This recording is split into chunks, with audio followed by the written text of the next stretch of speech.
Okay, so it's March 2nd. Spring is on its way, or soon, in a few days. It's March 21st. We're going to be getting back to some spring sports, and I want to give you a few pointers on people that have some ankle sprains, whether it be a recent ankle sprain or a chronic one, something that's been around for a year, 2 years, 3 years. Biggest component is something that you feel like it's going to hold you back from that participation, or something you just don't feel that great about. You feel a little unsteady, you're a little worried about having an injury. If you're still having problems, maybe you've gone through rehab, or you try to kind of just rest it and make it feel better, put some braces on. Everyone likes the braces, lace-up braces, and some of them do help a lot. In fact, some of the lace-up braces I recommend for people with ankle sprains to put in their shoes as a prevention strategy. But today, for a chronic ankle, our solution, or what we really want you to focus on, is wobble board training. So wobble board training is a series of training in standing and weight bearing that's going to help you kind of train your muscles around your ankle to help with balance. So before we get into that too much, I'm just going to tell you that there's 3 systems that contribute to balance in the body. Okay, there's your visual system, your eyes, your vision helps you track. It makes you a little steadier. Poor vision can lead to problems. Dimly lit situations can contribute to being a little off balance. So that's one system. Another system is your vestibular system. That's your inner ear. It provides a sense of where your position is in space. And then there's your proprioceptive system. Proprioception is your muscles, your ligaments, your tendons, all working together to create stability at the ankle. And a lot of times people can test, people that I'll see that just aren't quite getting to the point where they can go back to sports, or just quick running or pivoting on it, even just briefly. They haven't figured out how to get all those systems to work together. And when they don't work together, you'll feel very loose and unstable. So anyway, and for an ankle sprain, a lot of them are traditionally a rolling, like you kind of come over and you roll over it, and you can damage some of the ligaments that are in the ankle here and create a lot of swelling on the outside of the ankle here, okay? And our ankle kind of moves back and forth. There's a little rotational component here, a little side to side, and we want to reproduce all those motions in what we'll be showing you about, wobble board training or rocker board training. So that's okay, and they've shown that really people do fantastic in prevention if they do these trainings. So you could even say in prevention, or if you have them, it can really help your rehab a little bit better. They've done some great studies on that. In fact, I had an athlete many years ago, collegiate level athlete, a nice young woman. She'd had probably 3 sprains. I saw on her 3rd sprain on her, I think it was her right ankle, and she started the training, did the wobble board training, and she went back to playing soccer, which was great. But she said, Tom, I'm better than I was before. I feel steadier on my ankle. And I really think that she was very committed to doing the training. She really did a lot. You got to have that. You got to be compliant. But really, it really helped her feel steadier on her feet, and she felt better than she felt before the sprain. So I think there's really something to it. The literature shows it, and I hope you get a lot out of this. But it's very easy to do. So these things. We'll first talk about the rocker board, which is an unstable board right here. And the rocker board takes you through one plane of motion, okay, forward and back, or we can turn it around. So you have these little things on the bottom here, or we can go side to side, okay.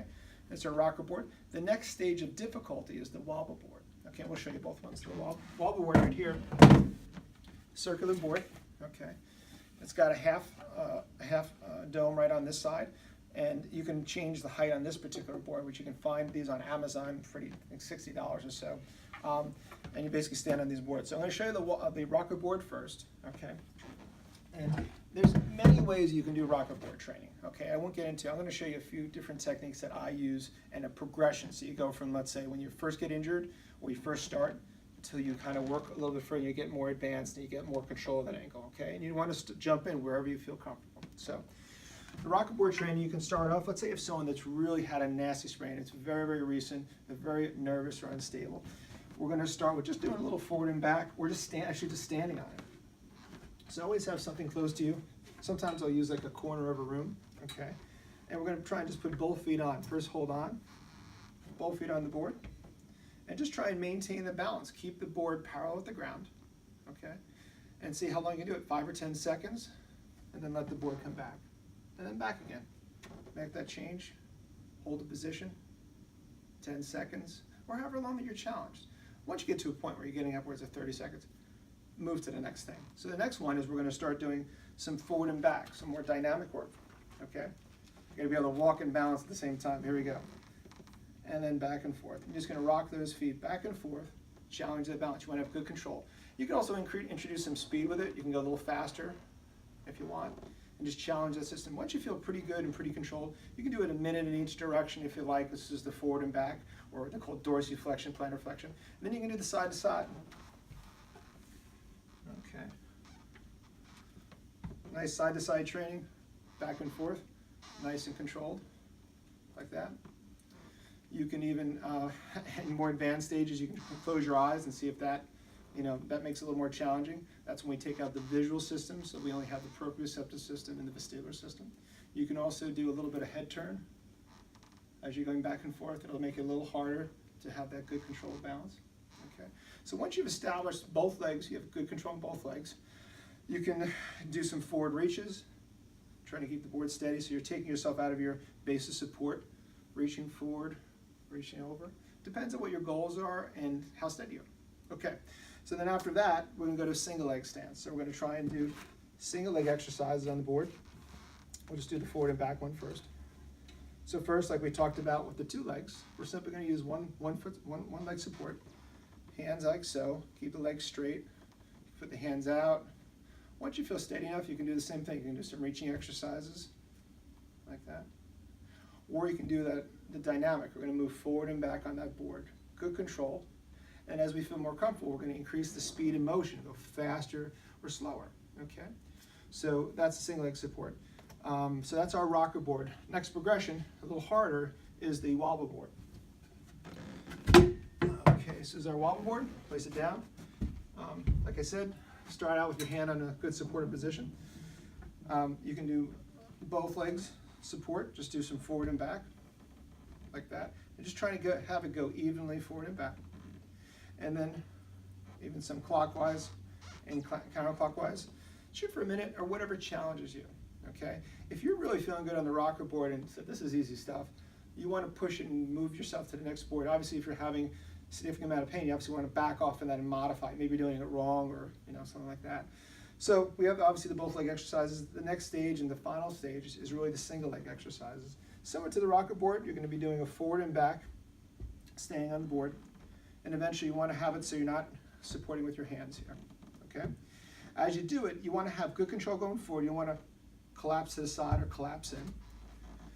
And the most advanced ones are some of those circular patterns. So you're going to go clockwise, counterclockwise. I reversed it that time.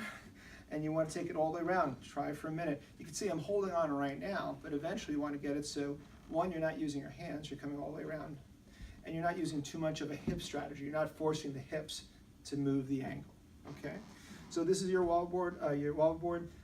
You can do various different movements with it. Sometimes I'll have people position the board forward like this, and they'll do a little gentle ball toss while they're in this position. And then I'll put the foot a little bit towards the rear of the board. Ball toss, and they have to react, and they're gonna feel that side-to-side motion. So you're really limited by your imagination. I would stick with the basics for now. Get really good, think about 1 minute in each direction, and just challenge it, and then add to it. Maybe 2 times per minute will be your clockwise and counterclockwise, or your side-to-side. But, keep it, little discomfort's okay. You don't want to have an increase in swelling if you have an existing ankle sprain before that. You don't want to really pump up that swelling afterwards. That's a sign you did a little bit too much. And you got to listen to it. If you're not sure, you can obviously talk to a therapist. But if it's an old chronic sprain, within reason, you're probably not going to have trouble. You're going to be challenged, but hopefully you're not going to have pain with it. All right? So last part, we did talk about wobble board training.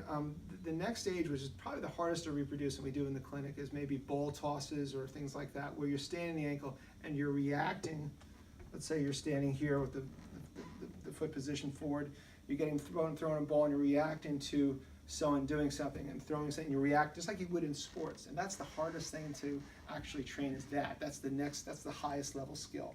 The other things that we're doing here, you're thinking about the movement, like you're planning ahead. When you react to someone throwing you a ball, that ankle has to react to that, and that requires greater coordination and greater skill. So please don't say that you can't take care of that chronic ankle. It's just always going to be kind of loosey-goosey and not, I got a big tear in there. You may be able to make a big change in it, enough that you can function, at least get back to tennis or whatever. It's something that you're kind of scared about performing. But any questions, you can always post it on our Facebook or our YouTube channel, and we'll be glad to try and answer some questions. Best of luck, and get it there, and hopefully we'll have a nice spring.